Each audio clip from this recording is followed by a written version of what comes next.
West Indies کو 5 match لگے Australia جا کے آسٹریلیا کو شکست دینے میں، پاکستان نے 7ویں میچ میں آسٹریلیا کو شکست دی، بھارت کو تو 12 میچز لگے آسٹریلیا کی سرزمین میں پہلا ٹیسٹ جیتنے میں، اور آپ جانتے ہیں بنگلہ دیش کو کتنے میچ لگے؟ 3۔ انکریڈیبل، وہ چاہے ان کا وہ تنزید نامی بلے باز جس نے سینچری ماری ہو، حسن محمود 9 وکٹیں لیں، ان کے پاس فاسٹ بالرز آ گئے ہیں جو کبھی سوال ہی نہیں پیدا ہوتا تھا، ہماری اسٹرینتھ تھی۔ تو جو پہلی اننگس تھی آسٹریلیا کی، اس میں 198 پہ آل آؤٹ ہوئے، تمام وکٹیں فاسٹ بالرز نے لیں۔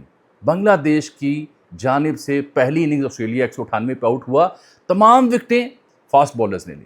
تو اس کو بہت انکریڈیبل، انبلیویبل وکٹری کہا جا رہا ہے کرکٹ کی دنیا میں۔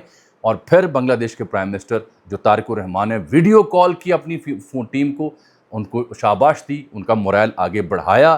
Biggest one in any format ہے یہ بنگلہ دیش کی جانب سے اگینسٹ آسٹریلیا۔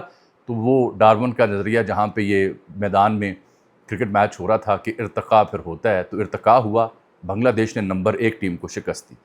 دوسری بات میں آپ کو بتا دوں ٹرمپ کے حوالے سے، واشنگٹن پوسٹ نے آج ایک رپورٹ جاری کی ہے۔ وہ یہ کہتے ہیں کہ جو خلیجی ممالک ہیں مشرق وسطیٰ کے ہمارے دوست برادر اسلامی ممالک، یہ امریکی صدر سے مایوس ہوتے جا رہے ہیں، جن کی پالیسیاں امریکہ کے حلیف ممالک کو تحفظ فراہم کرنے میں ناکام لگ رہی ہیں۔ وہ لکھتے ہیں کہ frustration with Trump grows among US Persian Gulf allies. امریکی حکام کو انہوں نے کوٹ کیا کہ ٹرمپ جو ہے ریکوائرڈ یا مطلوبہ سفارتکاری کے ذریعے بھی ایران کے معاملے میں اس خطے میں امن لانے میں ناکام ہو رہا ہے۔ یہی وجہ ہے کہ پھر BBC نے ایک جگہ تبصرہ کیا کہ مکہ معاہدہ امریکی اثر و رسوخ کے کم ہونے کی ایک نشانی ہے۔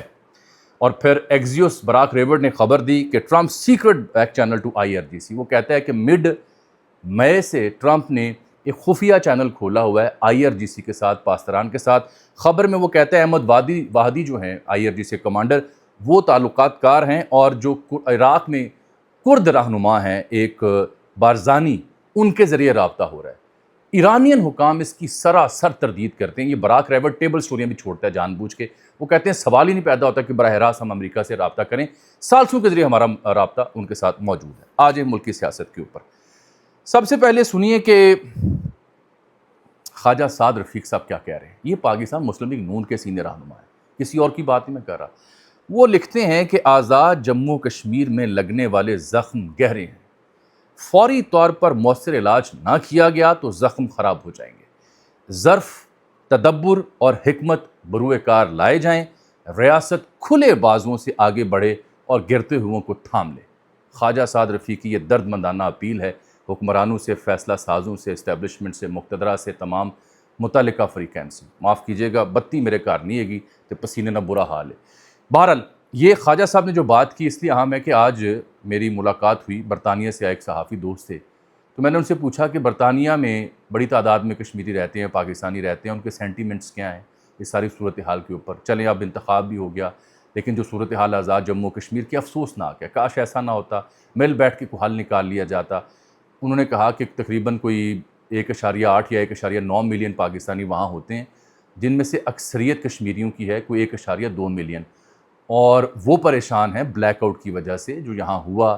ایکسیس نہیں تھی، اس طرح سے میڈیا کوریج نہیں تھی، معلوم نہیں تھا ہو کیا رہا ہے، تو ان کی پریشانی گرو کر رہی ہے۔ اور انہوں نے مجھے بتایا کہ برطانیہ میں کچھ 600 سے زائد حلقے ہیں ان کے الیکٹورل کالج کے لیے، اس میں سے 60-70 ایسے حلقے ہیں جہاں پہ پاکستانی اور بالخصوص کشمیری ووٹ بڑا میٹر کرتا ہے۔ یہی وجہ ہے کہ ایک پارلیمنٹرین عمران صاحب، ان کا وہ ذکر کر رہے تھے جو ایک دستخط کروا رہے ہیں قرارداد کے اوپر، اس معاملے کے اوپر، اس کا انہوں نے ذکر کیا۔ تو یہ کشمیری بیرون ملک بھی رہتے ہیں۔ خواجہ صاحب کی بات میں بڑا وزن ہے کہ ریاست کھلے بازوں سے آگے بڑھے اور گلے لگائے، اور یہ وقت ہے زخموں پر مرہم پٹی رکھنے کا، یہ وقت ہے کہ زخم خراب نہ ہونے دیے جائیں۔ ہم بھی خواجہ صاحب کی زبان میں یہی اپیل کر سکتے ہیں، کیونکہ میں نے بتایا برطانیہ سے ایک دوست نے یہ بات ہمیں آج بتائی۔ اب آ جاتے ہیں کہ 3 تصویریں ملکی سیاست کا۔ صبح سویرے ویلاگ میں نے ذکر کیا تھا کہ صوبوں کی بحث، گورننس کی بحث، بلدیاتی نظام کی بحث اب تقویت پکڑے گی۔ آپ دیکھیے آج ڈاکٹر فاروق سلیم کا دا نیوز میں مضمون چھپا ہوا ہے، اسلام آباد میں سیمینارز ہو رہے ہیں، مختلف یونیورسٹیوں کالجوں میں اس پہ مکالمہ ہو رہا ہے، TV ٹاک شوز ہو رہے ہیں۔ تو میرا نہیں خیال کہ حکومتی بندوبست کے باوجود یہ بحث یہاں رکے گی۔ اس میں میرے پاس اطلاع، آج میری ایک سینئر صحافی ہیں امداد سومرو صاحب، پیپلز پارٹی کے اوپر گہری نظر رکھتے ہیں، ان سے بات ہوئی، ان کا یہ ماننا ہے کہ بلاول صاحب کی رائے یہ ہے کہ یہ صورتحال وہ آن پہنچی ہے کہ ہمیں حکومت چھوڑ دینی چاہیے۔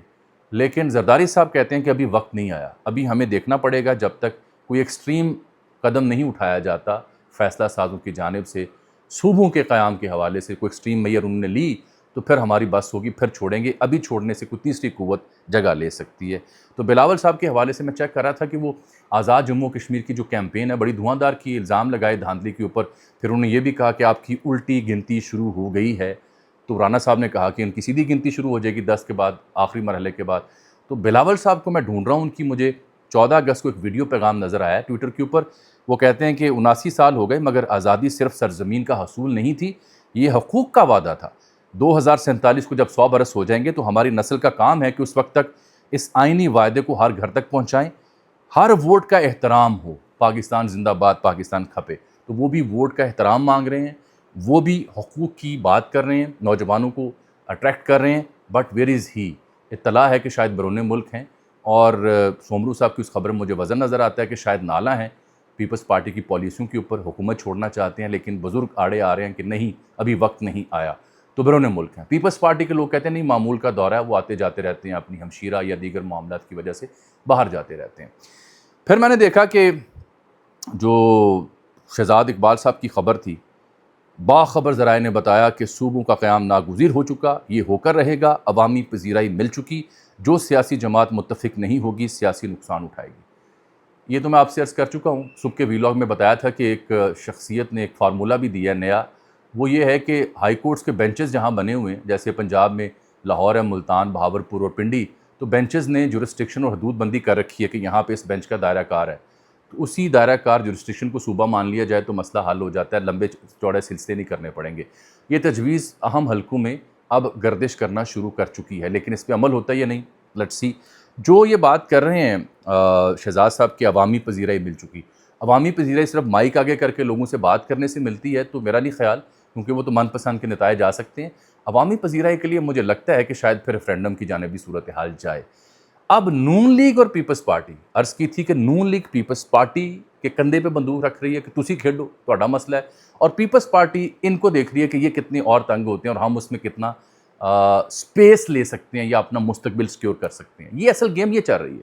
دونوں پارٹیاں اس چکر میں ہے کہ اس صورتحال میں ہم سپیس کتنی لے سکتے ہیں اور دوسری پارٹی کو کتنا اور فیصلہ سازوں کے ساتھ کڑماس کر سکتے ہیں. Simple, nothing else. رہ گئی بات وہ جو میں نے کہا سینٹ کے اجلاس کی, تو کل 4 بجے بلایا صدر نے, یعنی 17 اگست کو. اب اس میں کہا کیا جا رہا ہے, ہم قومی اور بین الاقوامی امور پر بات ہوگی, قانون سازی بھی ہو سکتی ہے. میری نظر صرف ایک مدعے پہ ہوگی. ظاہری بات ہے یہ سینیٹرز جب بات کریں گے, یہ مکہ معاہدے کی بات کریں گے, بڑے فخر کی بات ہے, بات ہونی چاہیے. پاکستان کا بڑا کارنامہ ہے, کامیابی ملی, نیک نامی ہوئی, پاکستان کی قوت میں اضافہ ہوگا, پاکستان کو اکنالج کیا جا رہا ہے. ڈپلومیٹیکلی تو سکسیس آ رہی ہے, لیکن انٹرنلی, پولیٹیکلی, اکنومیکلی کیا اس سے ہم سمیٹ رہے ہیں, یہ تو قیادت کو سوچنا چاہیے. یہ ان کے اوپر سوال ہیں, عوام بھی پوچھتے ہیں. تو میری کل نظر ہوگی سینٹ کے اس اجلاس میں کہ وہاں سے برآمد کیا ہوتا ہے. کیا حکومتی سینیٹرز, پیپلز پارٹی کے سینیٹرز اٹھ کے کھڑے ہوتے ہیں, محسن نقوی صاحب کو بلاتے ہیں, ان سے بات پوچھیں گے کہ ہاں جی آپ کہہ رہے ہیں نظام کولیپس کر گیا, کہاں کر گیا, نئے صوبوں کے اوپر رائے دیتے ہیں کہ نئے صوبے نہیں بننے چاہیے, یا کہتے ہیں کہ ہاں بننے چاہیے اور ہم قانون سازی کے لیے آگے بڑھیں گے. اس پہ نظر رکھیے گا. کل کا دن اس لیے میری نظر میں انتہائی اہم ہے اس مدعے کو لے کر کے کہ آفیشلی ہاؤس میں کھڑے ہو کے یہ پھر پارلیمنٹیرینز کیا بات کرتے ہیں. پریس کانفرنسیں بھی آپ نے کر لیں, بیانات بھی دے لیے, رانا صاحب نے بھی کہہ لیا ہاں جب آئے گی دیکھی جائے گی, ابھی تک ہم سے کسی نے سلسلے میں کوئی بات نہیں کر رکھی. 3 تصویروں کا میں نے ذکر کیا تھا. اگر آپ نے موجودہ سیاسی منظرنامے کو سمجھنا ہے, 3 تصویریں ذہن میں رکھیں. آج ایڈیٹر نہیں ہے ورنہ میں دکھاتا, آپ خود ان تصویروں کو ذہن نشین کر لیں. نمبر 1, ایک تصویر آتی ہے, صدر زرداری سے مل رہے ہیں شہباز شریف صاحب, اسحاق ڈار اور محسن نقوی بیٹھے ہیں ایک طرف, دوسری جانب بیٹھی ہیں شیری رحمان اور ملک احمد خان. میں نے پہلے بھی کہا تھا ملک احمد خان کی موجودگی اس تصویر کو بامعنی بناتی ہے. ملک احمد خان ہمیشہ سے اہم ترین حلقوں کے لیے اہم رہے ہیں. سسٹم ان پہ بڑا اعتبار کرتا ہے, چاہے نون لیگ کے پہلے معاملات ہوں یا اب کے ہوں. تو ملک احمد اور محسن نقوی کا اس تصویر میں ہونا ایک. دوسری تصویر آپ دیکھیے 13 اگست کی, جب فوجی قیادت موجود ہے, صدر زرداری موجود ہیں, شہباز شریف موجود ہیں اور سی ایم پنجاب موجود ہیں, دیگر سی ایمز وہاں موجود نہیں تھے. تیسری تصویر آپ دیکھیے جو چھانگلہ گلی میں میاں نواز شریف صاحب نے آزاد کشمیر کے معاملات کو دیکھنے کے لیے کون وزیر اعظم ہوگا, تو وہ ایک تصویر جاری کی. اس تصویر میں ان کے ایک جانب ان کے بھائی پرائم منسٹر بیٹھے ہیں، ایک جانب ان کی دختر مریم نواز بیٹھی ہیں، اور وہ فریم دیا گیا۔ اس تصویر میں میرا خیال ہے پیغام یہ ہے کہ جی ڈیل ود می، اور باقی دو تصویروں کا مفہوم آپ خود سمجھ سکتے ہیں۔ رہ گئی بات 13 اگست کی تصویر، تو شاید وہ آپٹیکل ویلیو کے لیے ہو، ادروائز تو مجھے اس میں کوئی زیادہ ہم بات نظر نہیں آتی۔ تیسری تصویر جو ہے وہ معنی خیز ہے، وہ سسٹم کی موجودہ صورتحال اور سسٹم کیا چاہ رہا ہے، کن لوگوں سے چاہ رہا ہے، اس کی غمازی کرتی ہے۔ بحث رکنی نہیں ہے، ہاں تمغہ کہانی کے اوپر، تمغہ کہانی ابھی رکی نہیں ہے، اس کے اوپر دلچسپ تب سے تجزیے ہو رہے ہیں۔ تو ہمارے ایک دوست ہیں جناب شاہد ریاض گوندل صاحب، بڑے معروف بزنس مین ہیں، اہل ذوق ہیں، ادب سے، تاریخ سے، ثقافت سے، موسیقی سے، اور بڑا ان کو شغف ہے۔